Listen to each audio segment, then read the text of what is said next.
What's up gamers, and welcome to the 5th annual update video of my Minecraft survival world. And today I've dressed up all fancy because it's a very special occasion. Not only is it a half a decade anniversary, it's also the final annual update video.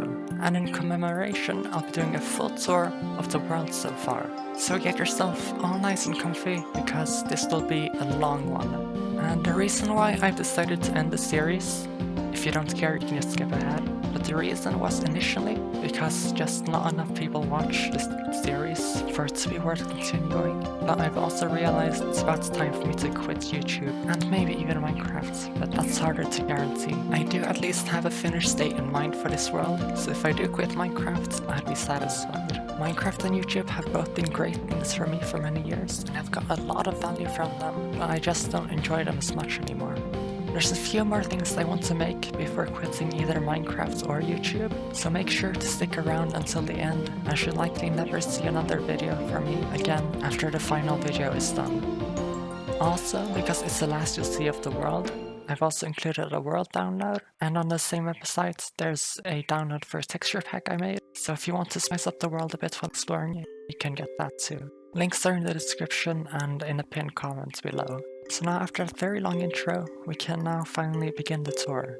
As you can probably guess from that welcome sign, this is the world spawn. This is where you first show up when you join the world, and it needs to be a good way to introduce people to the world, and I thought this tower would do a good job at that. Right next to where you first spawn, there's a sign with the date that the world was created. This isn't the exact date, but this is an educated guess.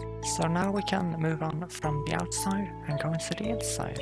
Here on the inside, we've got a bit of a lighthouse type thing going on. The lights actually go around in a circle, but it looks really ugly and doesn't always work. So that's why the lamps are just perpetually on.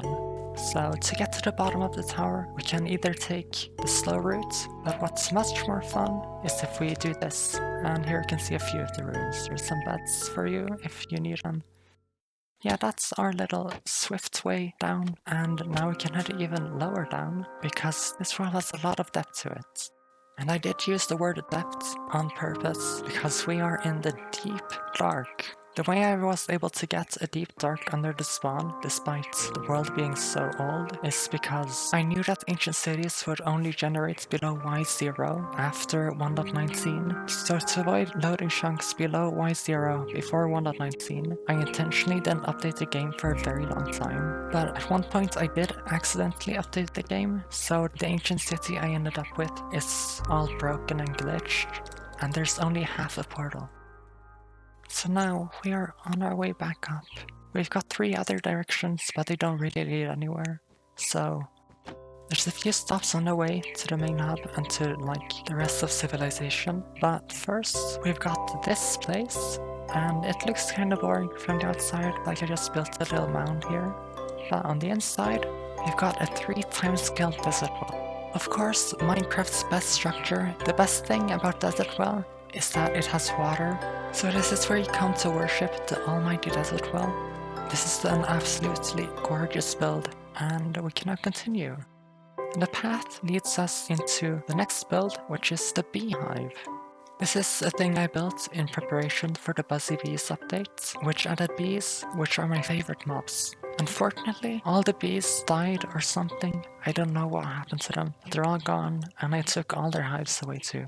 Through the winding path, we are at the base of my base, and here is a garbage disposal. I never use it because I'm a Minecraft hoarder, so yeah, that's... oh, gosh. So it looks like we've fallen inside of the mountain. This is one of the biggest projects in the entire world. It took over 10 months to hollow out this entire thing. It was quite repetitive work, but I did get a lot of value out of doing it, and seeing the progress come together was great. From in here, we can see my tree farm. You can see I've preserved some water and a lush cave from before lush caves existed. So basically just a cave with vines in it. And I think it looks quite cool like this. And there appears to be some sort of weird protrusion here. Let's just see what's in here.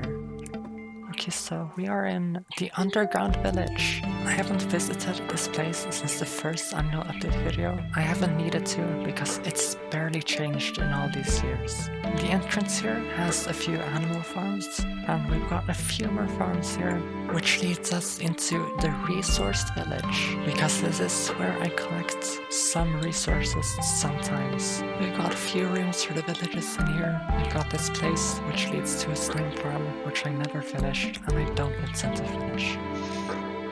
When I first showed this place off, it had mines, but it was a really tedious way down, and I've gotten it a bit of a nicer way down, a bit of a fancy honey block route. I haven't used these mines in years, but one cool thing about them is that it's completely hollowed out, which makes it one big connected room, which is really cool in my opinion. And we can now head up and out of here. Goodbye, farm animals. We are now heading up, not through that hole where we came in, but we are heading up through the elevator, so hopefully it works. And of course it breaks.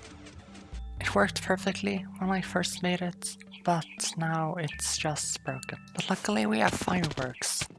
Now we are heading this way, because here is a storage clam. If you don't know what that means, it's basically my storage building, but I shaped it like a clam on the outside. This clam has various layers, and each room has its own theme. So here we go, it goes a lot of layers down. The hay bales prevent you from taking fall damage. And even though it's not the most efficient because of how spaced out everything is, it's really well organized, so I know almost exactly where everything is. And it has a minecart elevator, just to be reminiscent of the old times when we didn't have any fancy bubble columns. It's also the most efficient way to get up through the storage clam. So that's been the storage clam. I spent a lot of time in it, but we don't really need to give it a lot of screen time. So here's my base, and there's a few things going on here, but first I want you to meet Gato. This is my precious kitten, who has been here trying to chase a chicken down there for ages. I built it a bit of a home here, which it seems to not really be enjoying as much as maybe it should. And if we head up further, we've got a bit of a pond with grapes for some of my pets. So this is Ari, in loving memory of Ari the parrot. And we've also got the grave for goldfish. Goldfish actually lived in this pond, but at some point they either despawned or died. It was very irresponsible of me, so that's why it has a special grave here.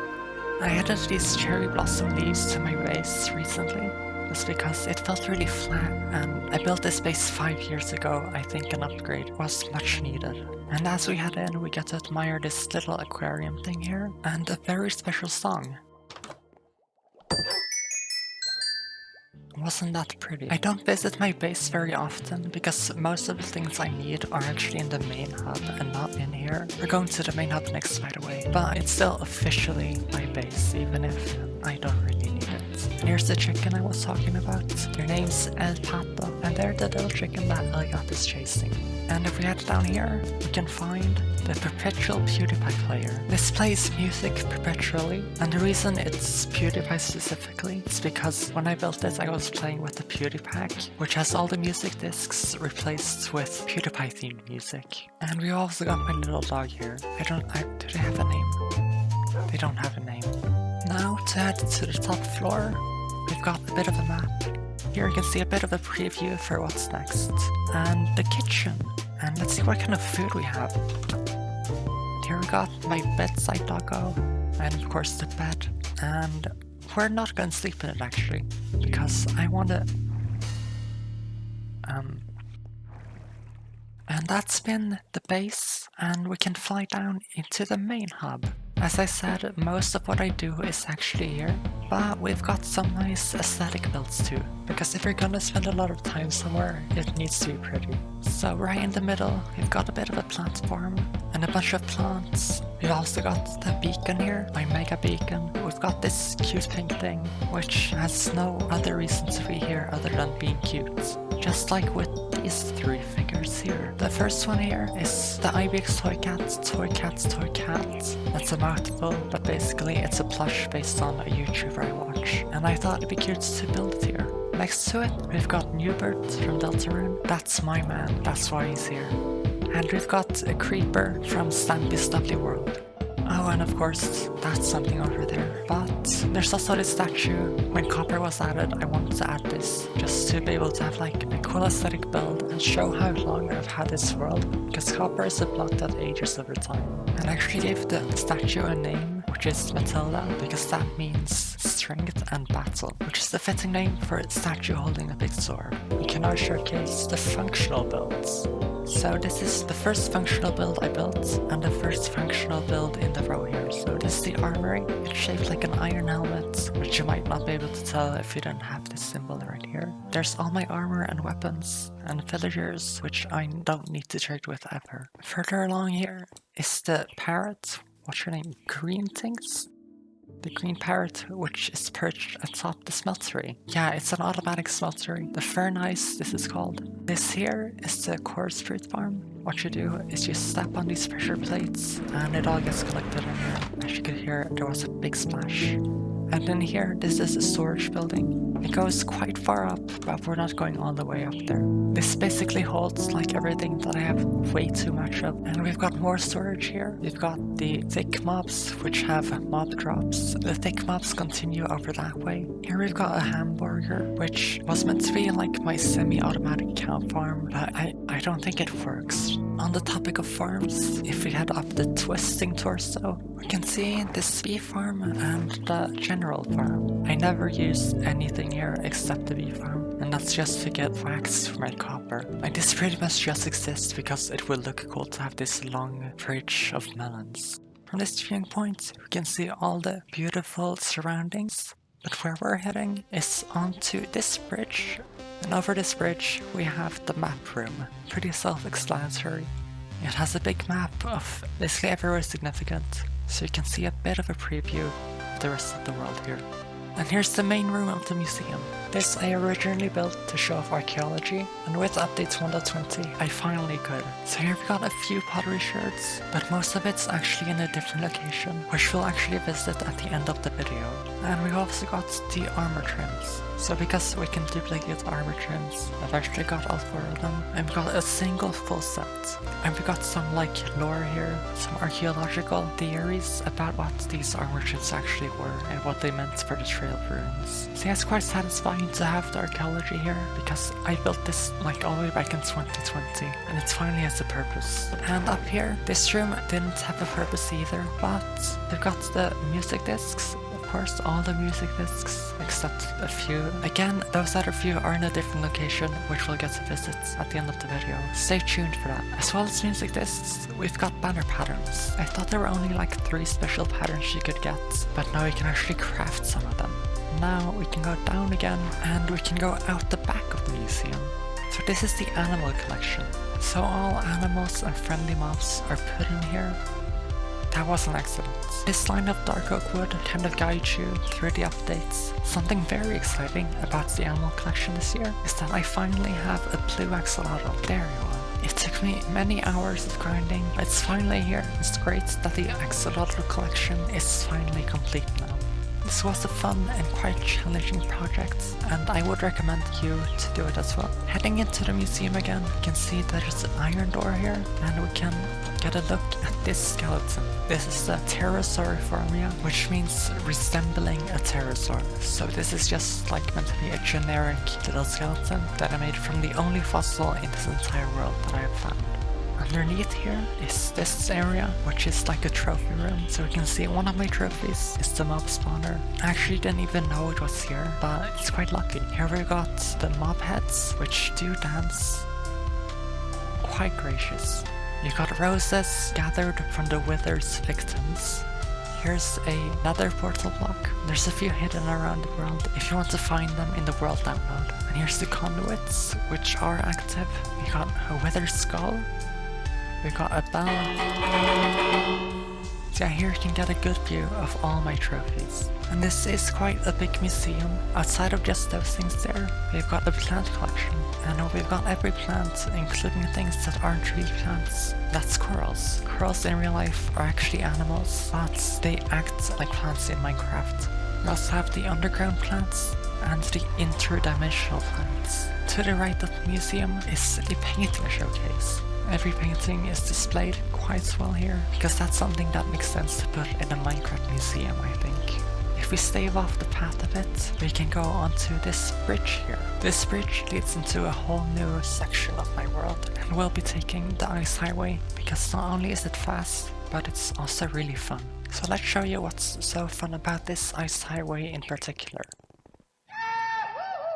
We have now landed in the secondary hub, which is just the other place where I've built a decent amount in my world. And we'll be heading up this way to show you the animal homes. So this is kind of part of the secondary hub and kind of its own thing. But basically what it is, it's a little community for all my animals that were in need of homes. We've got the pretty neat entrance, we've got these big oxide daisies, and Stampy's over there pointing off into the distance towards the future, into exciting new endeavors. You know, I miss him so much, it's almost like I can still hear his voice. And his laugh. And up this way we kind of have the main central building. You've got a few things in the back here, which we'll get around to. And on the way out, I can introduce you to Sleipnir and Hermes. So Sleipnir is a speedy mule, which is basically like a glitch mule, which was bred with potions to be extremely fast. And the reason it's Sleipnir is it's a pun on Sleipnir, the eight-legged horse from Norse mythology. So it's like a slippy Sleipnir. Here we have Hermes, the skeleton horse. Hermes is named after the Greek god because there was a bit of a funny glitch where after it got off the minecart up there at the bridge, it was somehow like floating in the air. It was like a cartoon where it went off the edge but stayed in the air anyway. So I named it Hermes because of Hermes' winged sandals from Greek mythology.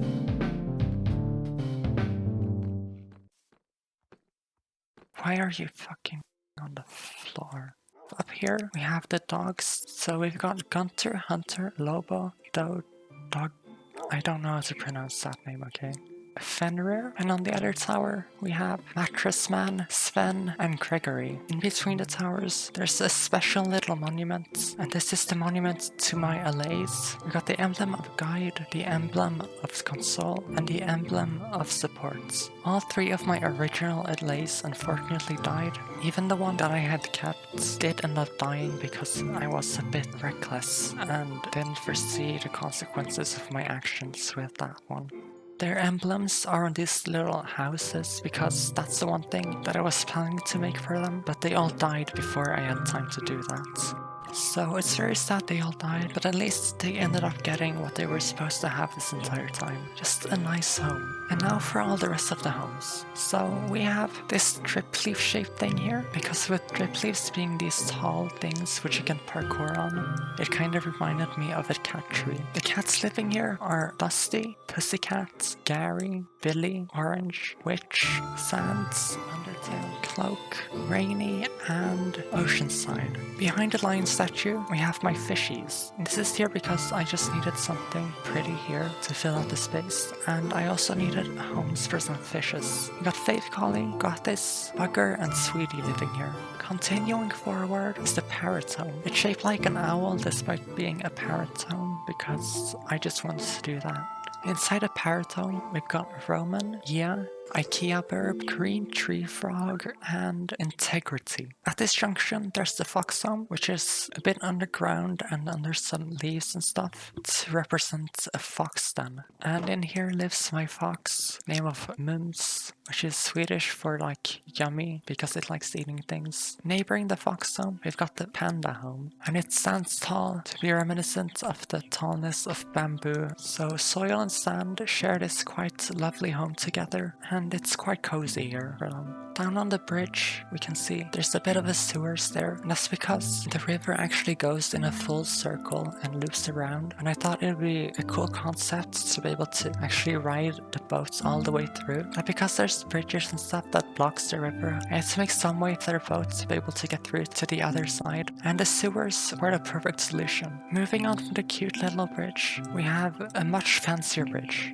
This is because this is a memorial for the animals that died in the cave right here. Cavesalal and the Rascal both lived here. The Cavesalal was first. It was my first axolotl, and the Rascal was a fox, even though I built a beautiful home for them. Both of these were animals that died here. If you do a bit of parkour, we can actually climb up the vines, and this is the bee home. I don't really care about these bees in particular, but I like bees a lot, so they have their own home here.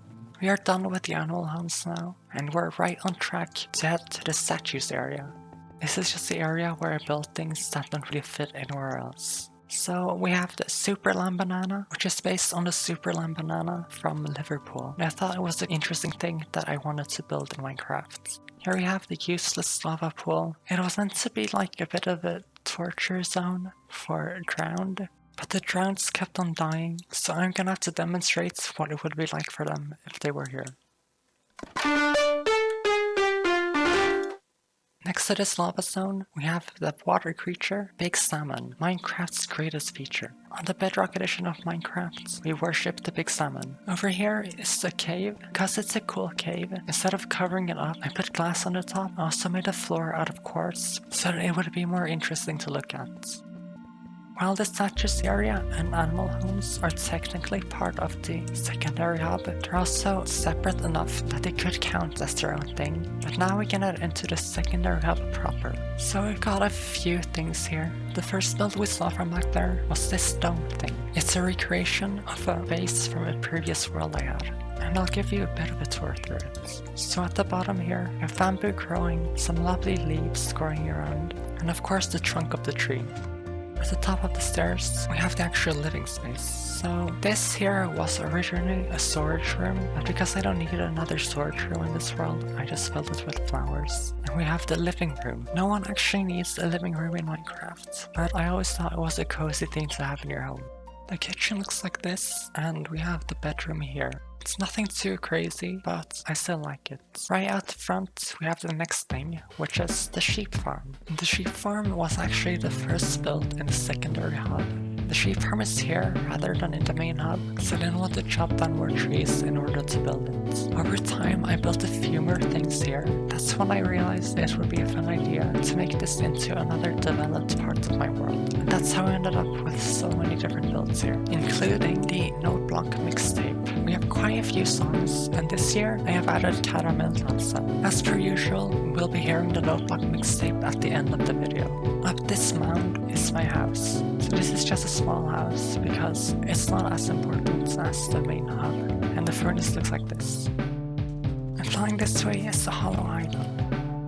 But I started from an island which I hollowed out in order to get sand. I thought it looked quite cool that way, so I wanted to enhance that feeling by digging it all the way down to bedrock. And because the bedrock was turned into deep states, I actually went down and dug to the real bedrock layer. So this island is really hollowed all the way down to the depths of the earth. So now we need to get in a boat and actually ride the ice highway, but not before I mentioned the bee here. That's like a monument to a special moment where I managed to catch a bee in a boat when I was trying to get bees for the first time. This part of the ice highway takes you to a map art of the Nordics. So this was inspired by IBX Toycat, because he made a map art of the UK in his world, and I thought it would be fun to do the same thing in my world. If we wanted to head back to the main hub, we could actually ride out the clock tower, and it would take us to the other ice highway up there, but we aren't going that way. We are going to the nether. So through this tunnel there's a few locations we'll be heading to. Most of the locations in the nether are pretty minor,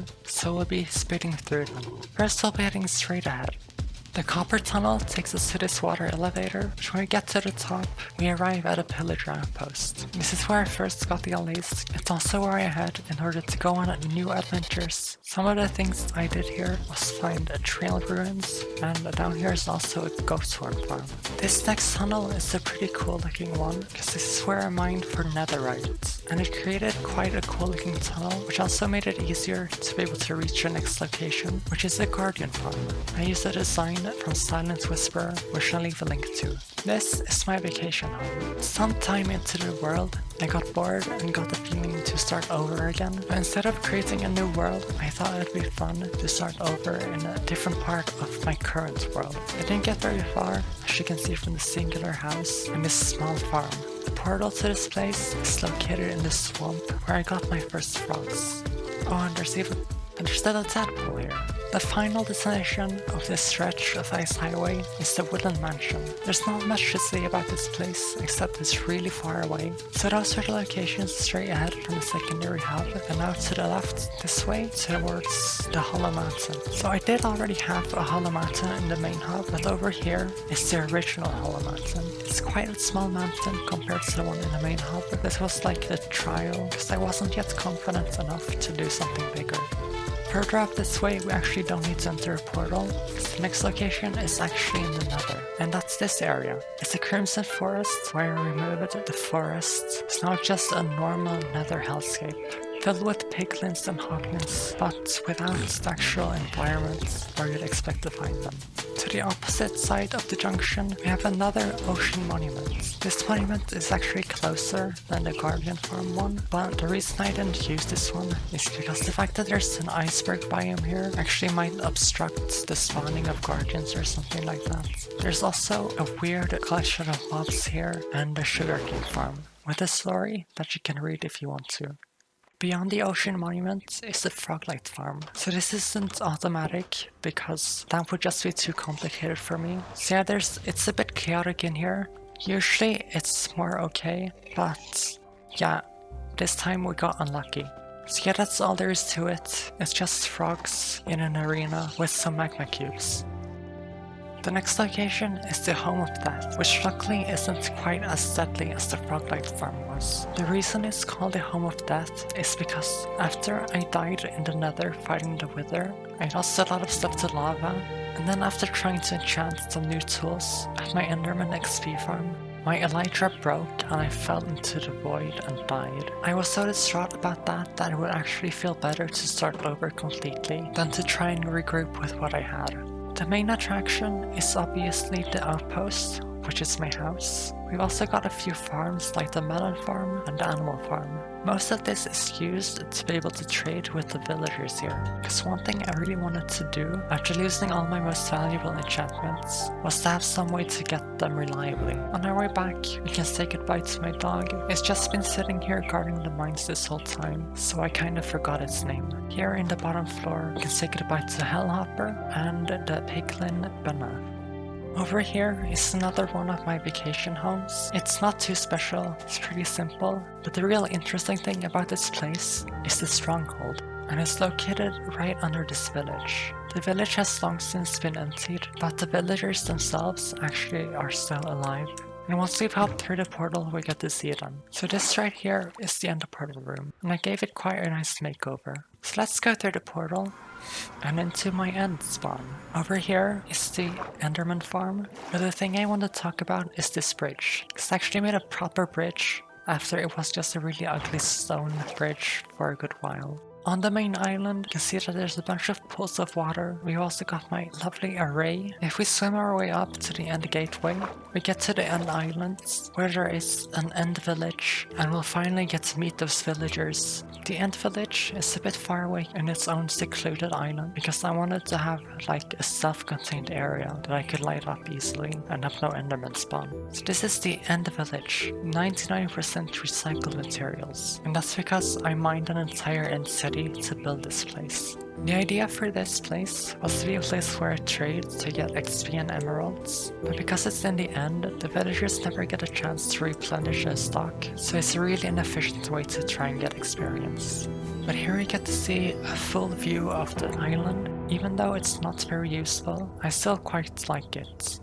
So that's been everything in the end, but it's not the end of the video, because we still have a few more things to show. Just like how the end portal room had a cool design, this nether portal room does too. So this is the nether portal to the main hub, and that's why it got a bit of a special treatment. And hub up here is actually the nether hub. So the nether hub has a few things in it. Firstly, it's the warped and crimson tree farm. Back here is the hoglin farm with a bunch of angry hoglins. Now if we take the minecart, we can head to the other parts of the nether hub. Up here we have a lovely corridor. We have this building here, which is just storage and crafting and all that. We also have the wooden house. very risky to live here, and it comes of course with a bed. You know, I'm feeling kind of tired and this bed is looking quite comfy right now. Following the hall, we get to find this dirt castle. It's actually not the only castle in this world. And this place is covered in carpets to stop Endermen from spawning and taking blocks. Inside the castle, there used to be striders, but I felt this wasn't really the best home for them, so I gave them a proper little stable here. So here in this stable, we have the living quarters, where we got stockings. We have Croak here at the entrance, and we have Ignia in this bigger area, where they can walk around and spend their days. To top it all off is this domed area with a beautiful mystical tree and some plants and benches so you can enjoy your time here. The Nether Hub isn't the most exciting place in this world, but after adding the Strider stable and finishing it off with this beautiful garden type thing, I've actually become quite proud of it. It started off as one of the uglier things in my world, but it gradually evolved into the lovely place we see in front of us today. On our way out is one more stop, and that's this fungus farm. The way it works is I activate the lever, then I can bone meal the platform to get all sorts of plants that I need. It's quite a good source of fungus and bone meal. Through the overworld, there's the last few things. I can say hello to the main hub as well. But we are heading the opposite direction, into the Bendlands. It's a 256 by 256 block area, which has been transformed into this alien-looking landscape. It's quite a big project, but it was mostly repetitive work. And it's a nice thing to do when you just want to relax and build something easy while still making progress towards a really cool thing. The thing that wasn't repetitive and easy to build though was this temple. This used to be a jungle temple, but I changed it to fit with the Bendlands. This year I finally got around to adding something I've been wanting to add since I built it, which is this basement. It's kinda meant to be a bit mysterious and run down. Whoever lived here must have been up to some weird things. I've also put one of my brown pandas, of Cutesy, in here, because I wanted to give them some special place to live. Something interesting about this place is the secret door behind this bookcase. And here we have a weird little plant station that seems to show some sort of evolution of things. Here's this mushroom growing into a weird obsidian tree. But the strangest room is this one. This just looks like some sort of fancy building from a mansion, but it's in this weird Bendlands area. And it's just a really creepy room in general. Like, what even is going on here? So yeah, we can now just get on our way and get out of this creepy little basement, because we don't want to spend any more time there than we need to. And the way you reset it is you place the book there, the door comes back down, and you place that book in the first slot. And then you place that back there in case you want to open it again. So yeah, that's been the Bendlands, and now we can move on to another place that I finished this year, which is not the bridge, because that's kind of old now, but it's the castle. This is where the 4th annual update video ended, and I had completed everything except the decoration. And this time, the castle is finally 100% complete with interior and exterior decoration. I began this project over 4 years ago, and it's shaped up to be probably one of the biggest builds I've ever done. So what better way to celebrate its completion than by showing it off and doing a tour? So of course we entered through this fake blackstone gateway, which is here to let our friends in and to keep foes out. And then we're greeted by this lovely quartz goat here, which has this flower stand. To the right of it is a statue depicting some sort of legendary entity, and if we follow the water that comes off it, we can go to this lovely plants area. And it is possible to parkour on these drip leaves. Here in the back is the stables, where we've got speedy donkeys and speedy horses and speedy mules. We've also got all the skeleton horses that I didn't know what to do with. Up these stairs leads us into the walls of the castle, and this is where you can defend the castle from any oncoming attackers. So we're currently on the outside of the towers, but we can go inside, and the towers have these cool carpets and an interesting symbol on the ceiling. It's repeated on the top here with some sort of magical material. From here, we can fly down to the base of the tower, and we can pretend to be the monarch of the castle by standing on this balcony and overlooking the entire thing. But to really be the monarch, we have to actually go up the tower, because that's where they live. Up the first room, we have the court DJ, and they helped me get music discs early on in the world, and they're still around after all this time, so they've definitely earned their space in the castle. Up the ladder, we have a little bit of a library and some vines to climb to the top, and we've now reached the room of the monarch. So here is Car God, it was a cat god. Either way, all cats are gods, and this beastie is no exception. And they've got this magical mage's room, with all sorts of potion ingredients and whatever magic, and of course a cat tree / scratching post. I tamed Cat God very early on, and I always wanted to place it in the castle, and now it's finally here as its rightful monarch. So yeah, that's been the castle. I'm very proud of it, and I'm very glad what I ended up with. But there is one more thing I have to show you after this, and that's back in the main hub. On the way back there's the modern house, a cool bridge, and all that stuff. And this is where we'll conclude the annual update series. This is the Caves and Cliffs showcase. It's not as big as the castle, but it's been featured more consistently and progress has been followed more linearly. So this exists to celebrate the Caves and Cliffs update, because it was a cave update that we all had been asking for many years. It starts off with everything added in 1.17, like the Deep Slate, Lush Caves, Amethyst, of course the 2 mob vote winners. It added all sorts of blocks and items, but they didn't have a proper place in the world yet. We've got this little offshoot for when candles were added, and down here we have the 1.18 update, the update that changed the world generation. And of course we have the jukebox that plays the other side. The caves down here are made of deep slates to show that deep slates generates below 0. This large lush cave shows that caves now have different shapes, and that the lush cave items now have a place to generate. And following the ore vein, we get to head into an aquifer cave, and we get to take a water elevator to show off the new mountain generation. So we've got every type of mountain added in 1.18. Going the way we came from, we go into a different ore vein, the copper ore vein, and the dripstone cave. This leads into a smaller cave, which will take us to 1.19. To reach 1.19, we need to take a leap of faith into the depths, where this dark railway will lead us into a room that's reminiscent of a part of the ancient city. And these sculk sensors open the door, which leads to the actual city part of the ancient city that I recreated on a smaller scale as part of the showcase. So we've got Disc 5 showcased, and we've got Goat Horn showcased as well.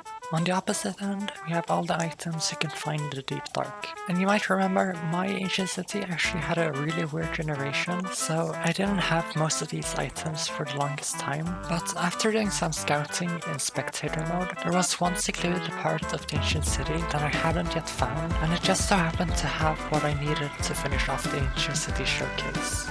Through this wall is the 1.20 showcase. So we've got calibrated skull sensors, and the elevator brings us to the ocean floor. And here we have the introduction to archaeology. We have the pottery from the cold ocean ruins. What the hell? And we get to see the sniffer in action. There's the warm ocean ruin things. If you go through this archway, we can leave the ocean floor and into a familiar room. This is the room that was added to Desert Temples as part of archaeology, and we have of course got all the Desert Temple pots showcased there. Through the outside, there is the Trail Ruins recreation with the Desert World 2.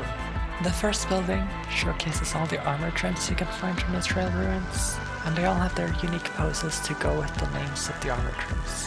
The next building is the Campfire building. The campfire is replaced with a jukebox that plays Relic.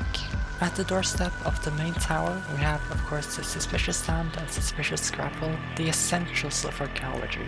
And in the main tower, we conclude the pot collection with all the pots from the Trail Ruins.